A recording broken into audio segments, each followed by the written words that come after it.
La paz de Cristo, hermanos. Hoy la Iglesia celebra la memoria de Santa Catalina de Alejandría, virgen y mártir, patrona de las solteras y estudiantes, de las mujeres estudiantes. Su vida está enmarcada en el siglo IV, en tiempos del imperio de Magencio. Se la presenta como una joven perteneciente a una familia noble de Alejandría y de gran inteligencia, versada en conocimientos filosóficos de la época y buscadora incansable de la verdad. Movida por la fe cristiana, se bautiza y dotada de aguda sabiduría y fortaleza de ánimo.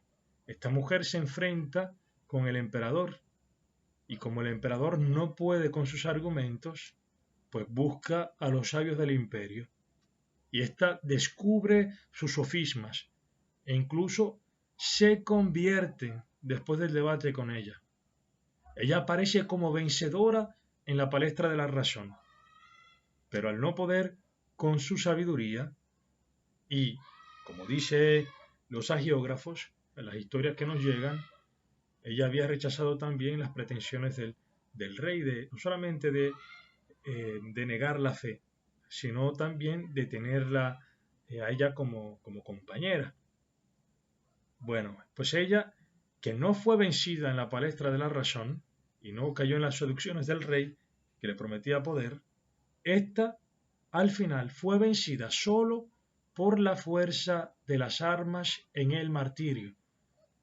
Pero en el martirio, aunque aparentemente se pierde, la realidad es que se gana, como Cristo, que muere en la cruz, pierde delante de los ojos del mundo, pero por este martirio, por su forma de morir, Dios resucitó a Jesucristo. Esta es la esperanza que sostenía Santa Catalina, que en el cielo ahora está glorificada por Dios Padre. En esta santa de hoy es una muestra de cómo se cumple el Evangelio que proclamaremos hoy, que escucharemos, el Evangelio de hoy. Escuchemos con atención. Del Evangelio según San Lucas. Pero antes de todo esto, os echarán mano y os perseguirán. Os entregarán a las sinagogas y cárceles, y os llevarán ante reyes y gobernadores por mi nombre. Esto os sucederá para que deis testimonio. Proponed, pues, en vuestro corazón no preparar la defensa, porque yo os daré una elocuencia y una sabiduría a la que no podrán resistir ni contradecir todos vuestros adversarios. Seréis entregados por padres, hermanos, parientes y amigos, y matarán a algunos de vosotros. Todos os odiarán por causa de mi nombre, pero no perecerá ni un cabello de vuestra cabeza. Con vuestra perseverancia salvaréis vuestras almas. Palabra del Señor. Gloria a ti, Señor Jesús. Siempre Evangelio de San Lucas. En la primera lectura continuamos con la lectura del Apocalipsis. Decía que esta palabra, este Evangelio se cumple en Santa Catalina de Alejandría. Allá sus enemigos, los enemigos de la fe, no la pudieron vencer. Dios le había dado una sabiduría e incluso algunos de ellos, estos sabios que estaban en la corte del rey, algunos se convirtieron de frente a la palabra que ella daba. Bueno, esta palabra no solo se cumple en esta santa, sino que se cumple y se ha cumplido en los cristianos, específicamente en los cristianos antiguos, en los primeros cristianos. Recordemos que estamos leyendo el capítulo 21 de San Lucas, donde San Lucas inicia con esta profecía de Jesús que el templo será destruido. Y estas son las señales precursoras. Antes de que ocurra la destrucción del templo de Jerusalén, se da esto. Los primeros cristianos fueron perseguidos. El mismo San Pablo era un perseguidor de los cristianos. Y luego se convirtió. Jesucristo se le apareció mientras él perseguía a los cristianos.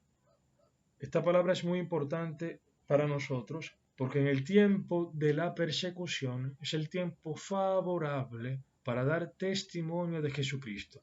En este tiempo tenemos persecuciones diferentes, ya lo he mencionado algunas veces. Quizás aquí en República Dominicana y en ciertos lugares de Occidente no somos perseguidos a muerte, pero somos perseguidos en el ámbito cultural, donde en Occidente se quiere imponer la cultura de la muerte, que va en contradicción plena contra el Evangelio. Y aquí que los cristianos entran en persecución. Si estás en una universidad, si estás en tu trabajo y dices que tú no apoyas las ideologías de género, que tú no apoyas el aborto, que tú estás en favor de la familia como Dios la ha querido y como la razón lo manda, al igual que si dices que un hombre solamente será hombre y una mujer solamente será mujer, si se dice algo así, pues eres perseguido, eres un troglodita, eres un tonto, una persona de las cavernas. A esto nos quieren relegar a los cristianos. Aquí que el cristiano está llamado no a estar pensando en defenderse a sí mismo, estar con un discurso en su mente preparado. Ciertamente hay que formarse. Tenemos que formarnos y conocer nuestra fe, conocer en lo que creemos y por qué creemos en lo que creemos. Ciertamente tenemos que formarnos, pero estar seguros de esto, de que Cristo provee palabras de sabiduría para defender la verdad. Hay otra cosa muy importante y es la primera lectura. En la primera lectura dice San Juan que vio como un mar de cristal mezclado de fuego los que habían vencido a la bestia, a su imagen y la cifra de su nombre, estaban de pie sobre el mar de cristal, teniendo en sus manos grandes arpas, y cantaban el canto de Moisés, el servidor de Dios, y el canto del Cordero, diciendo: Grandes y admirables son tus obras, Señor Dios Todopoderoso, justos y verdaderos son tus caminos, Rey de los pueblos. Este cántico que cantan los que han vencido a la bestia es el canto que cantan los santos luego del juicio. Ya estamos, es una proyección, pero que es una proyección de lo que ya cantan los santos aquí en la tierra. Esto de estar sobre el mar, de estar en pie sobre el mar, indica la victoria sobre la muerte. El mar, estas aguas, son símbolo de la muerte. Así como Jesucristo caminó sobre el mar, los cristianos caminan sobre la muerte.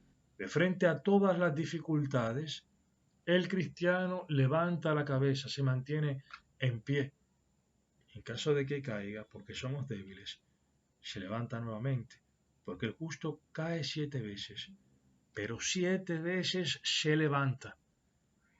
La cosa importante es levantarse, no permanecer en el suelo, sino permanecer en pie.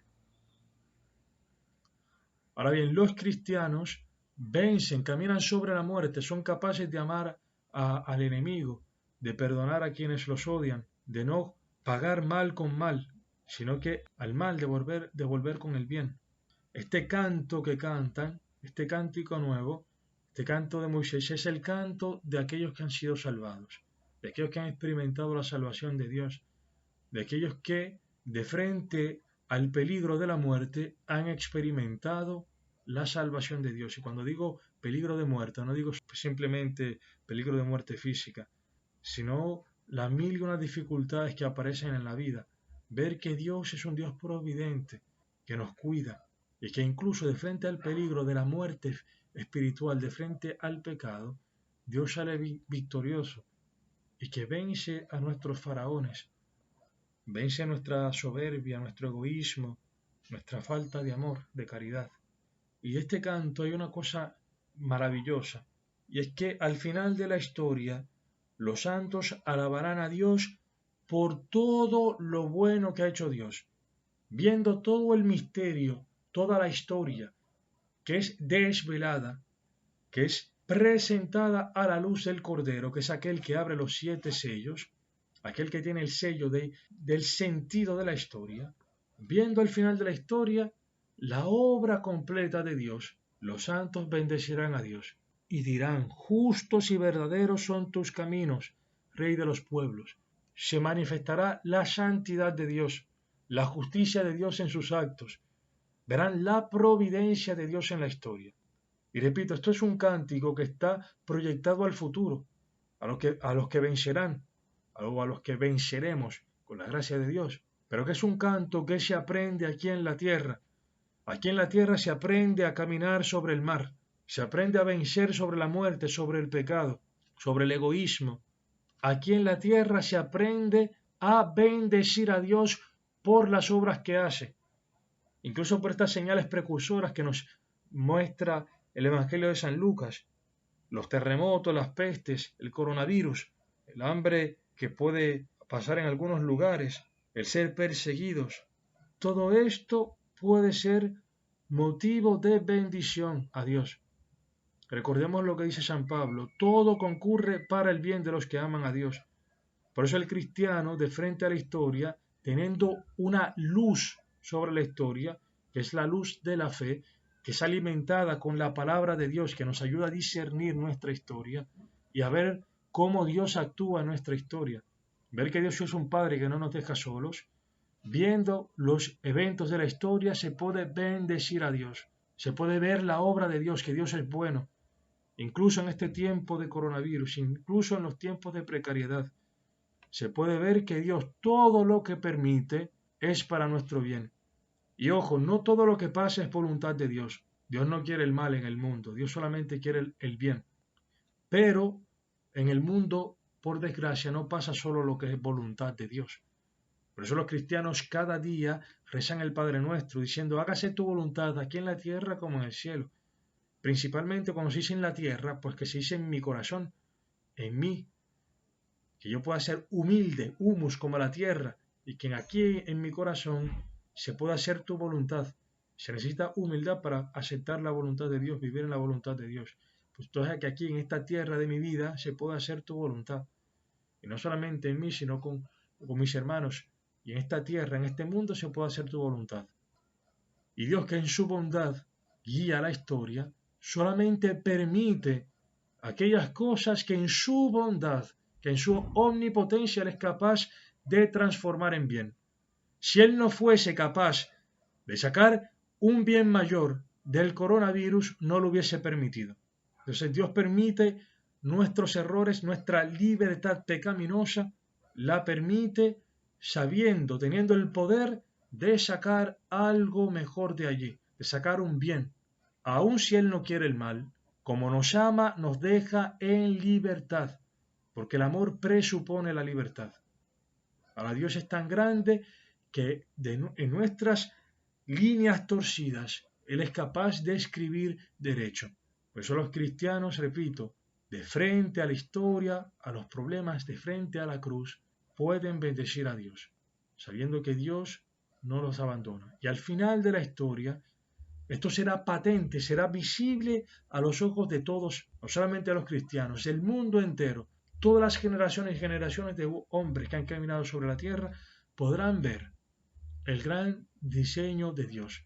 Y los santos, solamente los santos, podrán alabar y bendecir a Dios por todas sus obras, por toda su bondad, por cómo conduce Él la historia, por cómo la ha conducido. Justos y verdaderos son tus caminos, Rey de los pueblos. Se ha manifestado la justicia de tus actos. Que el Señor nos conceda esta gracia de poder ir aprendiendo aquí en esta tierra, poder alabarlo y bendecirlo en cualquier dificultad que se aparezca, de poder ver su mano providente en nuestra vida, de poder entrar en la persecución, incluso de nuestra familia, de nuestros hermanos, porque ojo, si somos cristianos, incluso en nuestra familia veremos personas que no estarán contentos con nosotros. Tendremos alguna clase de persecución, porque así como Cristo fue perseguido, así los cristianos serán perseguidos. Si eres verdaderamente cristiano, serás perseguido.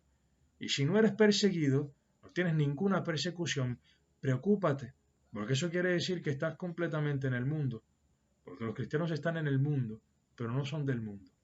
Que eso nos conceda este cielo realmente de poder estar unidos a Jesucristo, de poder perseverar en el amor a Jesucristo y en el amor a la Iglesia, que es la que nos va enseñando en esta vida, en nuestra historia, nos va enseñando a poder ver con los ojos de la fe nuestra historia. Alabado sea Jesucristo.